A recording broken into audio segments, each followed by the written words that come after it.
All right, guys, what's up? Welcome back to another burn clip. Me and Priest are going to be talking about Raul Rosas Jr., who was just defeated by Christian Rodruigez at UFC 287 this past weekend. Tough fight for Raul. Tough fight. Very tough fight. What do you think is next for him, though? I don't know. I really don't know. There's part of me that's saying that it's good that he lost.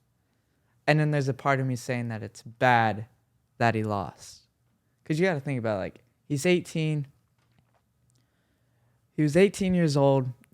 He has all this confidence in the world, talking about how he wants to fight Jan, Aljo, Sean, and how, like, he's, like, the next thing. But there's something about losing whenever I feel like you're that young that could be bad. But I also see that it can be a very good burn moment for him. Make him come back down to the ground basically and be like, okay, yeah, you know what? I can't overlook any of my opponents anymore. I need to get to the grind and I need to get better. And I think he has what it takes to become a champion in his life. Just it's all about the timing. I don't think the timing's right now. I mean, you heard Sean Omally talk about how he should take 2 years off. What's your thoughts on that? I don't know. I think it could be a good thing. It could be a bad thing. I think he's fine. I think he needs to stay in the UFC. He has all the tools. He's a great wrestler. Man, the way that he hopped on Christian's back like that. I mean, styles make fights, and Christian Rodruigez is a great wrestler and a great grappler, and he stayed calm. But a lot of other people would have just gave up their back and packed our lunch and went home. So I think Raul Rosas has a ton of talent. I just think he needs to get into a little bit of a better camp. I think he has no real structure to his game. It's blitz across the octagon, shoot a double leg, but it's like, whoa, if that double leg doesn't work, like, what are you going to do? That's what happened on Saturday. The whole first round, yeah, he was taking him down, but he was working hard for those takedowns, and he gassed out. How gassed out he was because he won the first round and then lost 2-3 back to back. I agree though. I think he needs to have more structure, and I think he has it. He has it. And he has good hands too. I've seen videos of him hitting pads. He's quick. He has a great left hand. And you kind of saw it in the third round. He had some good left hands that he landed on Christian Rodruigez. So it's like, take that striking that you have. He just needs to become smarter. What? He needs to become smarter.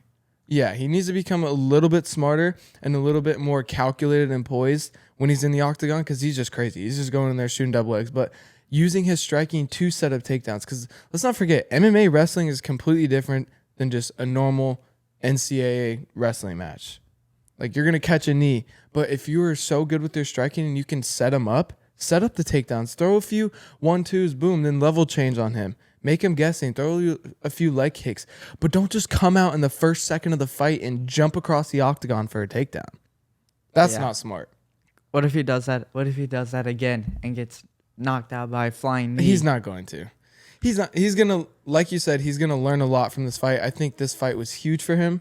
Is a humongous like burn moment that he's gonna go through, because, like, hold on, there's levels to this game. There's a lot of people in the UFC who are not ranked that are very, very good and could be champions in any other organization.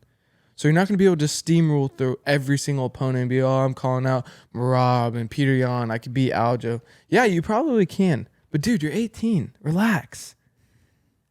The best thing that Sean Omally ever did was take the route that he did. There's so much hype.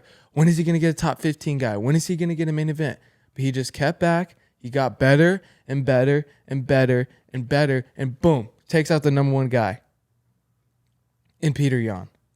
That's the route Raul Rosas needs to take.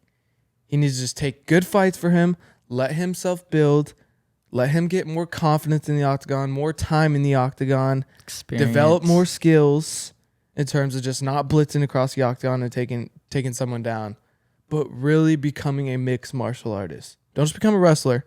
Don't think you could just take everyone down and submit him. While he probably can and he has the tools to, that's not going to work all the time. So what are you going to do when plan A doesn't work? Because every great UFC champion had a plan B whenever it didn't go right. So I don't know. I think he's gonna be a champion though. I honestly do. I think he has the skills too.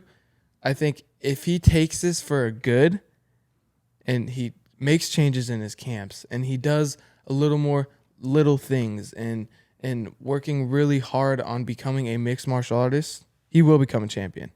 Agree. No doubt. Agree. No doubt. Agree. And he has hype with him too. Yeah. He's got the audience with him. I mean, you saw whenever you walked out, the place erupted. Place erupted. But dude, he's 18. There is zero rush. He could take the next 4 years and just develop and fight these lower level guys in the UFC and then build up, and he still could be the youngest champion.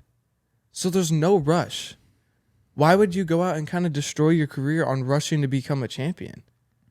It's all about timing. Yeah. It's all about timing. That's what I said. All about timing. But I think Raul Rosas will be a champion. This is the Burn Factory.